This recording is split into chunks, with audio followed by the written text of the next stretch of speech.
edition of the LSU Shreveport Student News. The lights go out at LSUS, shutting down campus for a week. One professor doesn't let the blackout stop his class.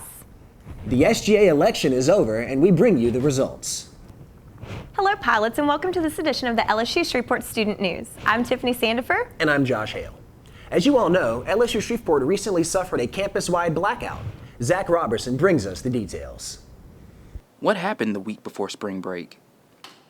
An unexpected electrical outage on March 21st resulted from the failure of the main electrical feed.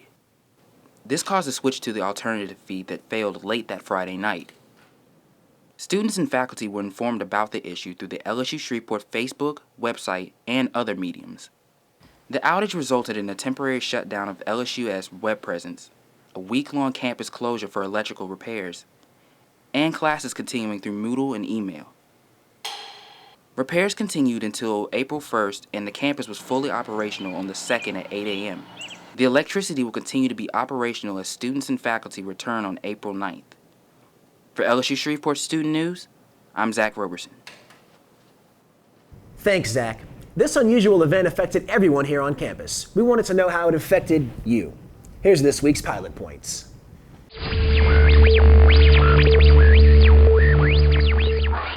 It's funny, I kind of found out through Facebook. A couple of my friends were talking about it. I came up to school and there was no one here.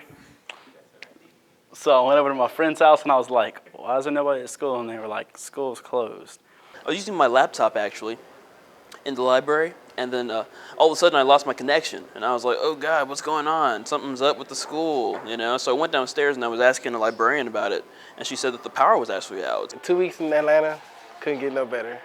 Most of them, they just told us to kind of have a good vacation, 2-week vacation, but one of them, he actually assigned homework and he had us take a test on the first day we came back. And it was definitely easier. It was nice having a 2-week break. Best time of my life. Had fun, like woo! It was good. I loved rubbing it in the face of my friends. They were jealous. I also loved getting the extra rest. I passed up the opportunity to go to spring break in Panama, and instead I chose to make some money. It was fun. It was fun. I did absolutely nothing, got nothing done. I should have done something at least, but.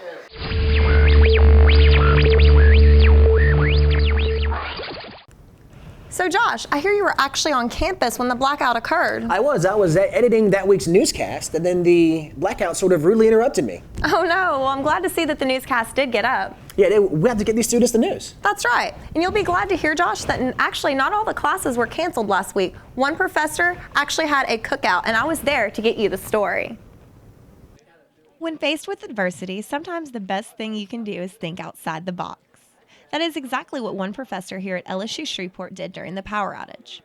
Director of the LSUS LEAD program, Wayne HOGUE, knew that canceling his Monday night leadership class would set the progress of the class back on many of the service projects that they put together each semester. HOGUE organized a blackout tailgate party that took place on the LSU Shreveport campus 2 weeks ago. While many classes were canceled or forced to meet either on the Centenary College campus or via Moodle, HOGUE was the only professor that was able to successfully hold a class on campus and had an outstanding turnout. The thing is, we had to meet tonight. We were either going to do this or we were going to meet somewhere because we've got a lot of things going on. HOGUE generously funded the outing and provided chips, cookies, and grilled hot dogs for all of the attendees. There was a social hour for students to mingle and discuss upcoming projects before leading into the scheduled class presentations that were powered by a generator.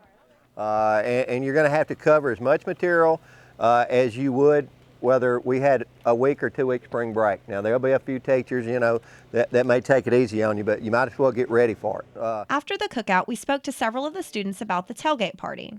All right. Tonight, Mr. Hogue's leadership class, we're meeting here on campus. While the rest of the campus is closed, no one's having class. He thought it'd be really cool for us to have presentations outside, and he's grilling food, just have a really fun social thing, for us to all come and hang out and have a good time. I came to class tonight because it's a day that we always come to class, and I didn't want to miss out on anything important. And it's pretty cool to come outside for class. We never get to go outside. It's a pretty day. I feel like this is awesome that we have a professor who would even just come out and just have class. He brought a generator and cooked hot dogs, and just to have a good time for his leaders, you know, and also to be able to have a class as opposed to just kind of canceling everything and being the normal teacher and doing it via email. For LSU Shreveport Student News, I'm Tiffany Sandifer. Glad this whole blackout thing's finally been resolved. Absolutely, it's great to be back here on campus. The SGA elections were held the week before the blackout, and we have the results. Here's April Guidry with the story. The SGA election results are in, and your new president, Casey Thomas, and Vice President Cody King talked to the Student News about why they ran for office and what they plan to do during this term. Well, I saw what a great job they were doing already, the officers of SGA as well as the SGA as a whole, and I thought I could help keep that going. I was in SGA in middle school and high school all 7 years, so I always kind of been involved in student government, and then I just saw an opportunity to run for office, and I thought that I could better my school, and I thought I could bring something to the table. Casey and Cody explained what made them stand out from their opponents during campaigning. My opponent did an excellent job of campaigning, so she really helped me step up my game, and I think one of the biggest things I was able to do is really get out there and meet a lot of people, shake hands, if you will, and I think that helped give me that edge that I needed. I think that my two opponents, they're great guys, and then they ran, great campaigns. I think maybe just my drive. People saw me like everyday suit and tie, shirt and tie. That's not. I mean, I like to dress up, but every day, constantly. I was here for 12 hours a day talking to people. Both hope for growth on campus, including student communications and enrollment at LSU Shreveport. My term as president, I'd really, really like to see some developments in the communication between SGA as well as between SGA and the students. It seems there needs to be a bridge between the two of us. There's a bit of a gap, and I'm hoping to fix that as we continue to go on this year. If the trend continues and we continue to decrease in enrollment, eventually they're going to shut us down, whether it's Tech or LSU or Stanford, it doesn't matter if we don't grow. So I really want to help facilitate different groups to go out and talk to different high schools around the Shreveport-Bossier area or even beyond if we can manage it.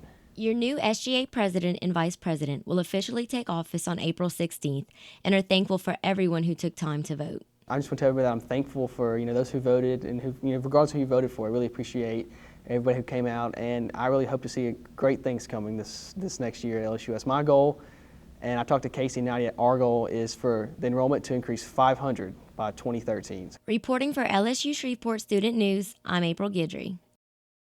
Thanks, April. Students, you may remember our story a few weeks ago covering the annual Black Tie or Not Ball.